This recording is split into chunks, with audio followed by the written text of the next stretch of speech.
செங்கல்பட்டு மாவட்டம் வண்டலூர் அருகே உள்ள மேலக்கோட்டையூரில் விளையாட்டு பல்கலைக்கழகத்தில் இன்று தமிழ்நாடு விளையாட்டு மேம்பாட்டு ஆணையம், இந்திய சைக்கிள் சம்மேளனம், தமிழ்நாடு சைக்கிள் சங்கம் ஆகியவை இணைந்து ஆசிய கோப்பை 2026 சைக்கிள் ஓட்டம் போட்டிகள் 3 நாள் நடைபெற்றன. இந்த விழாவை கடந்த 29ஆம் தேதியன்று தொடக்க விழா போட்டியை தமிழ்நாடு துணை முதல்வர் உதயநிதி ஸ்டாலின் துவக்கி வைத்தார். இதனைத் தொடர்ந்து 3 நாள் சைக்கிள் ரேசிங் நடைபெற்றன.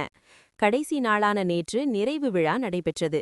இந்த போட்டியில் ஆசிய அளவில் கோப்பை 2026க்கான முதலிடம், 2ஆம் இடம், 3ஆம் இடம் பிடித்த வீரர் வீராங்கனைகளுக்கு பதக்கங்கள் வழங்கப்பட்டன.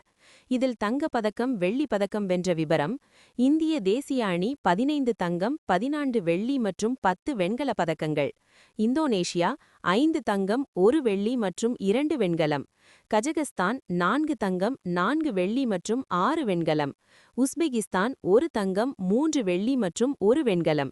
லித்துவேனியா 1 தங்கம், 2 வெள்ளி மற்றும் 1 வெண்கலம்.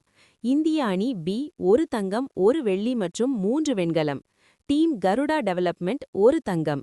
எஸ்டிஏடி 1 வெள்ளி மற்றும் 4 வெண்கலம். சிங்கப்பூர் 1 வெள்ளி மற்றும் 1 வெள்ளி.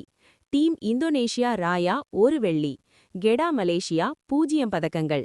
மாலத்தீவு தேசிய அணி 0 பதக்கங்கள். மியான்மர் 0 பதக்கங்கள். நேபாள தேசிய அணி 0 பதக்கங்கள். பிலிப்பைன்ஸ் தேசிய அணி 0 பதக்கங்கள் தெரிவிக்கப்பட்டிருந்தது.